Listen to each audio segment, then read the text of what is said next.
welcome to my first director's take. I haven't done one of these ever, so I am excited. Hey everyone, it's our first director's take of the year. The team had a great break and we're super excited for season 15 and beyond. Me too. You might have noticed our recent announcement for Overwatch 2 Spotlight. If you don't know, basically in that post they say big changes are coming, so that's good. And I can't wait for you to see what we have coming up during the first few seasons of this year. But this is gonna be exciting. The whole stuff they have planned for season 15. I hope it's really good. I hope it gets players invested and gets new players. That's my hope. So for this blog, I want to spend a little time looking at some of the changes we made last year. Talk about how they went and how we want to improve for the coming year. All while shamelessly plugging Overwatch 2 Spotlight. Let's get into it. Alright, let's go, Ellen. We started last year with a set of changes targeted at moment-to-moment gameplay and our competitive systems. If we look back, this was good. This was really, it shook up the meta and it shook up the way you play the game. And even the ranked system was great. Like the competitive system changes, now you can actually see your rank going up or down. It's not those 5 matches then rank up or 15 matches then rank down. Like that was a weird system. We made a set of broad changes to our core PvP gameplay by rebalancing our yellow's health pool, changing projectile sizes, and safe to say they are going back on some of these changes, but it did shake up the game 100%. The heal passive outside of combat was one of the best season 9 changes. I will stand by this. We also completely overhauled our competitive system. Like I said, it got better. We think that the idea of a yearly refresh to the game was successful and are looking to have a major update to the way it plays every year. However, we want to go even bigger in 2025. Details to come in the spotlight as well as the next director's blog. Cool, this is amazing. Yeah, the yearly competitive changes was a good system. I know for a fact people kept talking about season 9 even after season 9 came out. Regardless if it's good or bad, it was talked about. So I'm happy that they're doing this again, and it seems that they're going bigger. We are pretty happy with the new direction of competitive play. The game is now more approachable for new players and it's easier than ever to group up with your friends and play together in competitive. So here what I think they're talking about is the grouping where you as a bronze player can now group with a GM player, and also approachable for new players. They recently showed us that they're gonna be adding more to the game, 5 matches for new players before they get calibrated into real matches. That's nice. There's other changes too, but I'm not sure what they are at this current moment. This approach to doing a rank reset worked well and gave players, both new and seasoned, a new skill tier to reach. However, Champion has proven to be a little too difficult for our top players to achieve. As we approach season 15, we're looking to adjust how players rank into different skill tiers after we reset the ranks again. Now this is what gets me excited. Will it be easier? Cause I know for Marvel Rivals it's just 3 divisions, then you're into the next rank. So I wonder if Blizzard or Overwatch rather is copying from that and making it a bit easier, or somehow. That would be nice. That would be nice if we just reduced the 5 divisions into like 3. And then you go on to the next. I would like that, but we will have to see. Our highest rank will shift to include rank points based on a metric maybe. Like, let's say you get play of the game that game. You get maybe more points. You get like 30 points than the average 25. I don't know, but I think this is good. It makes people get into champion, but there also needs to be rewards for champion. Like, you cannot just do this and not include rewards. And also at that tier level, you're waiting for a game like a lot. It's ridiculous. We're also looking to introduce some new systems to our competitive play. The first of which will be announced in a few weeks. I wonder what that could be. Maybe yellow bands, maybe 6v6, who knows. Cause it says systems, so maybe 2 things, I don't know. We've heard 2 primary complaints about 2024's competitive weapon reward, Jade Weapon. Basically, one of those complaints is the weapon looks ugly. One of the biggest criticisms we've heard is how our Jade Weapon variants are getting vaulted at the end of the season. Competitive weapons are intended to show your involvement in our competitive queues per year. As time goes by, you will have a different set of weapons based on how often. I agree, this is a good thing. Like, you vault them, you have that novelty of you were there.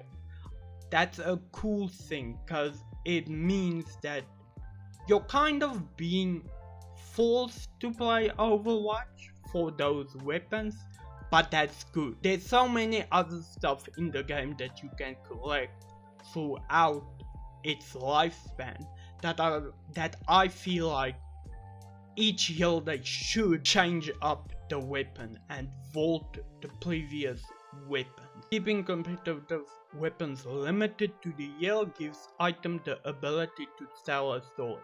Yep, they worded this perfect. It tells the story of I was there in 2024. Some of you have been hoping for a weapon skin that has a higher end look to it, and we've got something for 2025 that is pretty spectacular. Spectacular Spider-Man.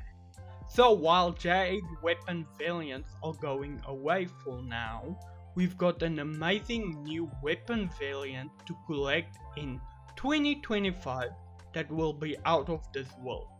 Hey, this is cosmic. I don't know, but that would be funny. So yeah, they're basically just confirming the second reason that that Jade weapons weren't as high quality. Additionally, we also love the response to drives. I think it's a great way to end each season, which is why for the final season we're offering double the competitive points you can get.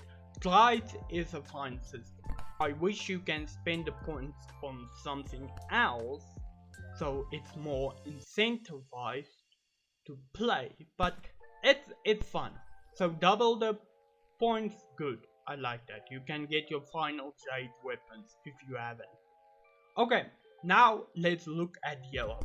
The yellows this year has been amazing, phenomenal. Now you can take a stance if you like them or not, but they've been objectively good. The 3 yellows this past year have been some of our most mobile and 3-dimensional yellows yet. Yep. Our quirky and adventurous archaeologist Venture quite literally got underneath opponents and shook things up, basically. Juno glided into the scene with a unique vertical range to keep her allies healthy. Juno by far is my favorite character in this game. Finally, Hazard brought a new level of anarchy as our first tank that can wall climb. He went to the Shimadas and basically learned how to wall climb. That's the law. Each of these yellows has introduced a level of verticality that really makes battles more dynamic, and we want to continue bringing new yellows that can be engaging for both those of you using them and the opponents playing them. That's a good mindset. They don't really have to be mobile, I don't think, but they have to be dynamic. Looking ahead to 2025, we're looking into how we can make all of our yellows more engaging and unique for players. This is something the team is wanting to change up and look forward to sharing more soon. This is interesting. Are we getting full reworks or are we getting stuff added to the yellows kits? Like, Lowdog needs a rework, but does he need something else? That's the question. And it's saying we're looking into how we can make all. So it's looking at all of our. That's interesting. So they're taking a bit of the Marvel Rivals source. They're adding some yellow fantasy back, I think. That's good, depending on how they handle it. We also ran our first 6v6 event last year and early this year. These took the form of 6v6 LOL queue and 6v6 min 1 max sleep. The LOL queue version accounted for nearly 10% of all play hours in the game for most of its event run. For reference, a LOL queue quick play mode accounts for roughly 35 to 40% of the play hours. That was lower during the 6v6 test, obviously. Damn, that's crazy. So if you don't know, Junkelstein's laboratory got like 15%, but this got 10%. That's a good indicator. There's definitely a demand for the mode with this team size, but it's still uncertain how large that demand is. We're going to run a mini-competitive season of 6v6 starting mid-season 50. That is good. I wish they would rip the band-aid off, just give us a full season of it, but this is a start. It is still a little early to say what 6v6 plays is in Overwatch with a decent amount of people playing it. I think that it's probably here to stay in some form, but so far we're not ready to swap the core format.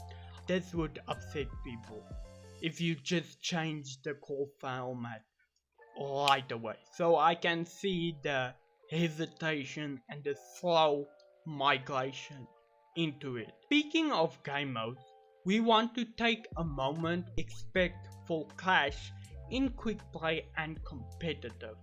Oh boy!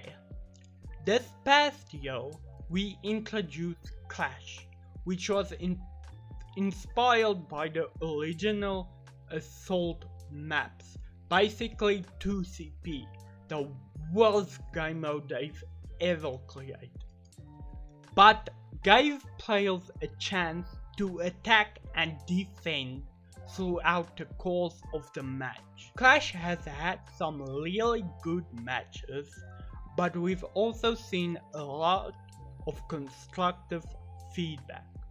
Right now, Clash problems with some matches having a team steamroll and ending much faster than a typical Overwatch game. It can also be confusing as to which point is active for some players. That's a skill issue, I'ma be real. So starting in Season 15, Clash maps are going to be removed out of competitive play as we take the time to look at these maps and work to find ways to deliver the best competitive experience for all of our players. So this means that the maps are getting reworked, I would imagine. What I would like to see is a bit more attackers advantage when you're at the last point, or just change the last points so that it gives ticks faster or something like that. I'm not really now in my creative mindset, so I don't know what they would do, but this is good. Just look at the game mode again and improve on it. The good old Blizzard quality over quantity. I love that. We'll keep you updated on the progress we make there. In the meantime, we are going to keep Clash in quick play and other online game modes.